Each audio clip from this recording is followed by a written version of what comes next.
Tempat belajar YouTube channel Soli Supriyadi hadir kembali menjumpai para siswa-siswi SMP yang masih duduk di kelas 8. Sekarang kami akan menyampaikan materi ilmu pengetahuan alam kelas 8 bab 2.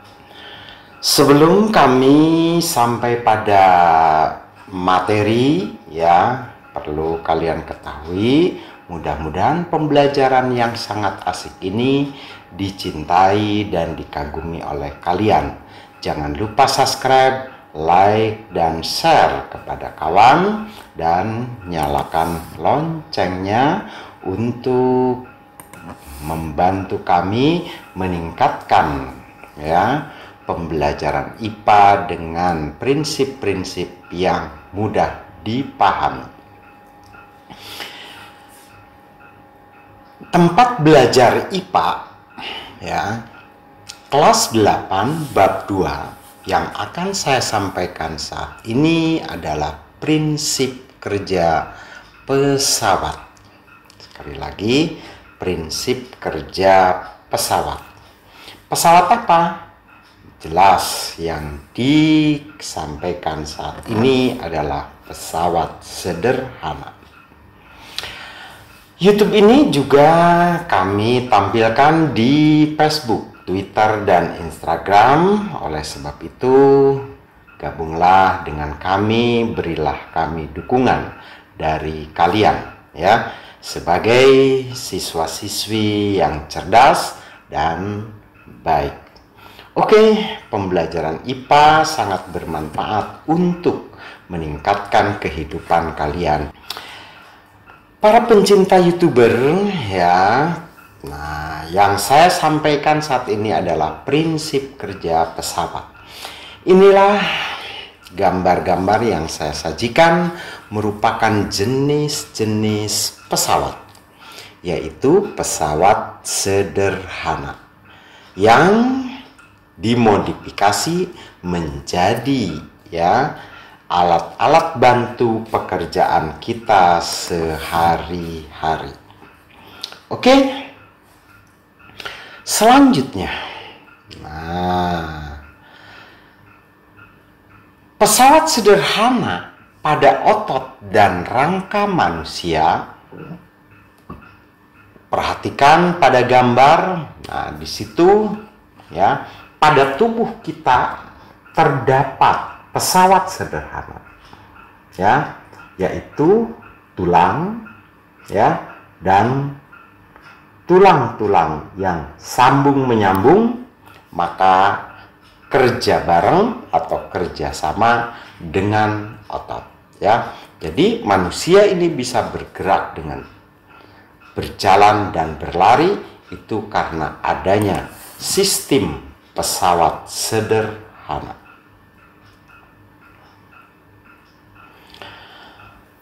Gambar tersebut menunjukkan seorang atlet yang sedang berlari.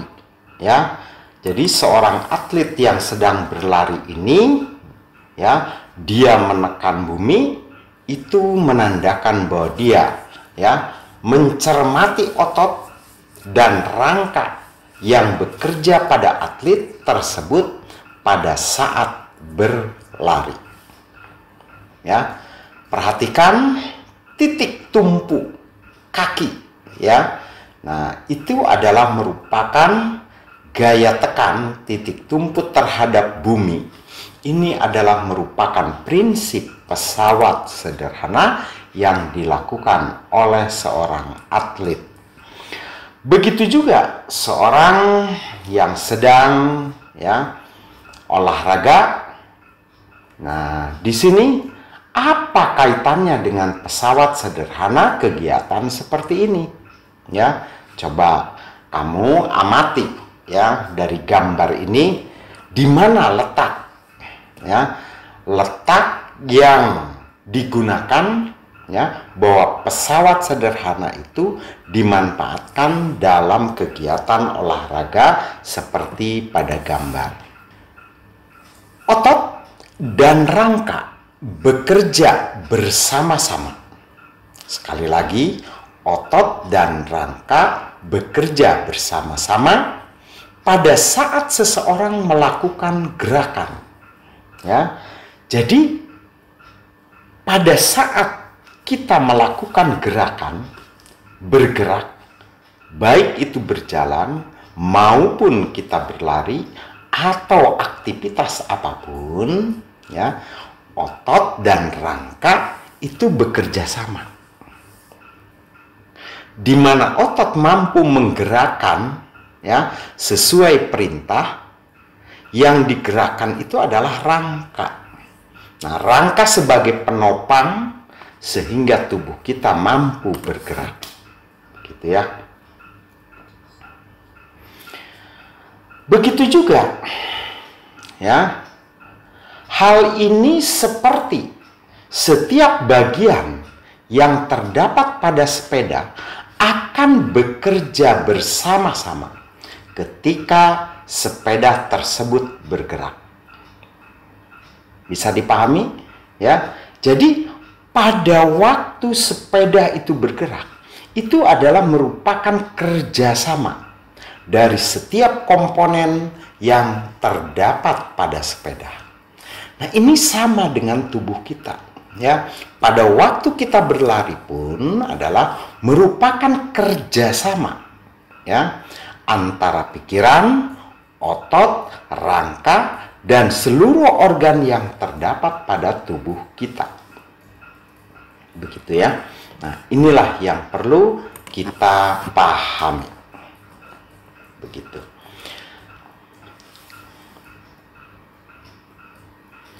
Pada saat kamu melakukan suatu aktivitas, otot, tulang, dan sendi akan bekerja sama, ya, akan melakukan kegiatan aktivitas yang bersama-sama dilakukan pada saat waktu yang sama. Gitu ya. Dalam waktu yang sama itu, nah, seorang atlet dia bisa berlari itu karena kerja bersama-sama. Dari mulai pikiran, energi yang terdapat pada tubuh, ya, otot, dan rangka. Prinsip kerja ketiga. Prinsip kerja ketiganya seperti sebuah pengungkit di mana tulang sebagai lengan. Perhatikan, ya. Ini adalah gambar sebagai pengungkit. Kita bandingkan dengan tangan kita, ya. Nah, ternyata di dalam pengungkit itu ada titik tumpu, ya. Ada ini adalah beban, AP ini adalah titik tumpu, R adalah beban, dan F adalah gaya. Begitu ya. Nah, sekarang kita ilustrasikan ke tangan kita. Ya. Ini otot sebagai AP dan sikut adalah sebagai gaya, sedangkan tangan, kepalan tangan itu adalah sebagai beban. Begitu ya. Nah, sehingga ya, dari ketiga bagian ini pada tangan kita ini adalah merupakan, ya, merupakan pesawat sederhana. Kalau kita pelajari dan kita sandingkan dengan tuas. Sendi sebagai titik tumpu. Perhatikan, sendi sebagai titik tumpu. Dan kontraksi atau relaksasi otot memberikan gaya untuk menggerakkan bagian tubuh. Ya, begitu. Jadi sendi ini, sendi, perhatikan ya, sebagai titik tumpu. Nah, ini ya titik tumpunya. Sendi-sendi ini ya, sendi, perhatikan sebagai titik tumpu. Pada saat berkontraksi atau relaksasi, otot ini nih memberikan gaya untuk menggerakkan bagian tubuh. Nah, pada waktu otot ini berkontraksi, maka ya tangan ini bergerak melakukan kontraksi dan relaksasi. Pemecahan masalah pada materi ajar ya pesawat sederhana yang terdapat pada anggota tubuh kita.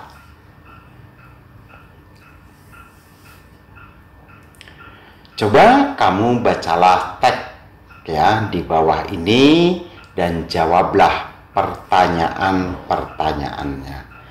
Ya, tolong kamu simak bacaan yang kami sajikan seperti ini. 18% dari pemain olahraga yang berusia 8 tahun sampai 12 tahun telah mengalami cedera tumit. Nah, kita ulangi ya. 18% dari pemain olahraga yang berusia 8 tahun sampai 12 tahun telah mengalami cedera tumit. Oke? Kunci dalam otakmu ya, ingat-ingat ya pernyataan yang tadi saya sampaikan. Tulang rawan, pergelangan kaki pemain sepak bola tidak merespon dengan baik terhadap benturan.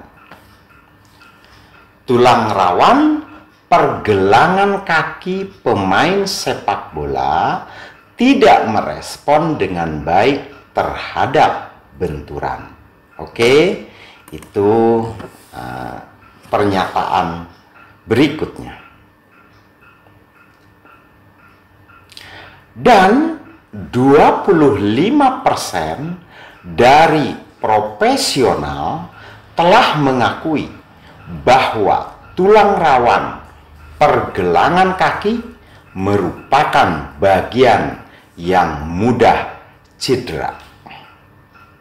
Sekali lagi, 25% dari profesional telah mengakui bahwa tulang rawan pergelangan kaki merupakan bagian yang mudah cedera.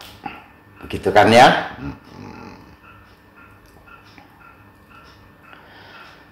Tulang rawan sendi lutut bila rusak dapat diperbaiki.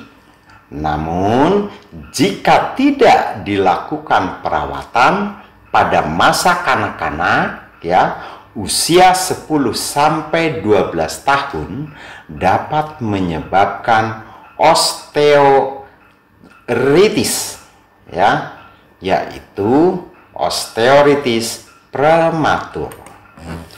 Nah, pernyataan tersebut ya mohon kalian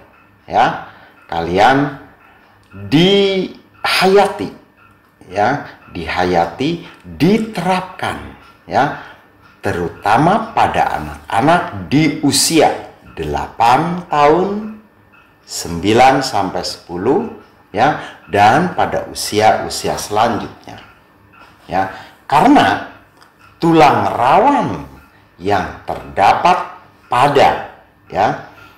pada kaki itu kalau sudah cedera walaupun bisa diperbaiki, tetapi itu tidak akan sempurna, tidak seperti ya tulang rawan yang secara alami. Selanjutnya, tulang pinggul juga tidak luput dari kerusakan. Ingat, tulang pinggul yaitu berupa patah tulang akibat jatuh atau tabrakan. Ya, sekali lagi, pada waktu ini ceritanya sedang ya membicarakan seorang pemain sepak bola. Tulang pinggul juga tidak luput dari kerusakan. Betul? Jadi selain lutut, tumit, dan ternyata tulang pinggul juga bisa mengalami kerusakan. Pada waktu kapan? Yaitu pada waktu tabrakan, pada waktu jatuh. Ya, bahwa tulang pinggul itu bisa patah. Menurut penelitian, pemain sepak bola yang telah bermain selama lebih dari 10 tahun memiliki outgrowth, yaitu pertumbuhan abnormal pada tulang, baik pada tibia atau pada tumit. Begitu ya. Hal ini adalah apa yang dikenal sebagai soccer fly foot, yaitu suatu kelainan yang disebabkan oleh sepatu dengan sol pada bagian pergelangan kaki yang terlalu fleksibel. Jika sepatu terlalu kaku, maka akan membatasi gerakan. Jika terlalu fleksibel, akan meningkatkan risiko cedera dan keseleo.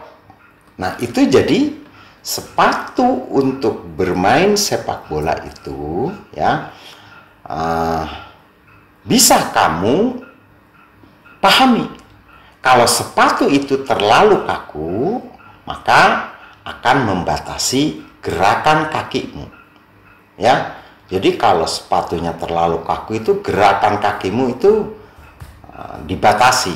Tetapi kalau terlalu fleksibel, risikonya adalah kamu akan mudah terkesleo, cedera pada waktu lari atau pada waktu benturan. Sebuah sepatu olahraga yang baik harus memenuhi 4 kriteria sebagai berikut. Nah, jadi ada kriteria-kriteria sepatu yang digunakan. Pertama, sepatu harus memberikan perlindungan eksterior.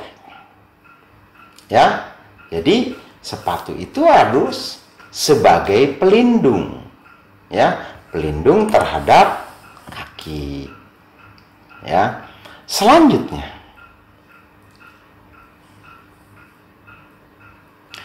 melindungi kaki dari benturan bola atau pemain lain bila kita mengalami adu kaki. Mengatasi ketidakrataan di tanah. Jadi kalau pada waktu kita menginjak tanah, sepatu itu harus bisa ya menyesuaikan dengan kebutuhan kaki dan menjaga kaki hangat dan kering bahkan ketika udara dingin atau ketika hujan. Ya, jadi sepatu itu harus mampu melindungi kaki, ya. Yang kedua, sepatu harus mendukung kaki, khususnya sendi, pergelangan kaki untuk menghindari terjadinya keseleo. Gitu ya. Dan pembengkakan dan masalah lain yang bahkan dapat mempengaruhi lutut kita. Nah, jadi sepatu juga harus memperhitungkan kondisi lutut. Yang ketiga, sepatu juga harus memberikan pemain dengan stabilitas yang baik sehingga mereka tidak terpleset di tanah basah atau selip pada permukaan yang terlalu kering. Yang keempat, sepatu harus meredam guncangan, terutama yang dialami voli dan bola basket. Pemain yang selalu melompat pada ketinggian. Begitu ya. Nah, itu kriteria yang harus dimiliki oleh sepatu. Untuk menghindari kondisi sepele tapi menyakitkan seperti lecet atau bahkan infeksi jamur. Sepatu harus menguapkan keringat dan harus mencegah kelembaban.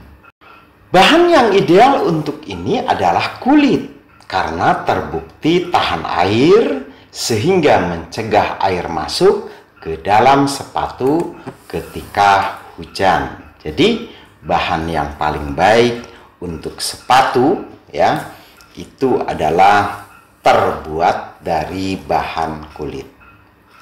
Karena kulit memiliki 4 kriteria yang diperlukan untuk sepatu yang digunakan oleh para pemain sepak bola, pemain voli, atau pemain basket.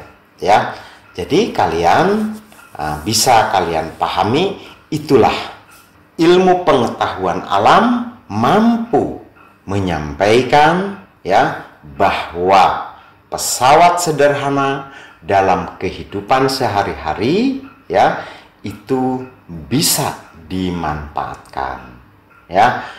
Jangan lupa subscribe, like, dan share, juga komen dan nyalakan loncengnya. Sampai di sini, terima kasih telah hadir di YouTube channel kami. Maaf bila banyak kesalahan. Salam sehat untuk semua.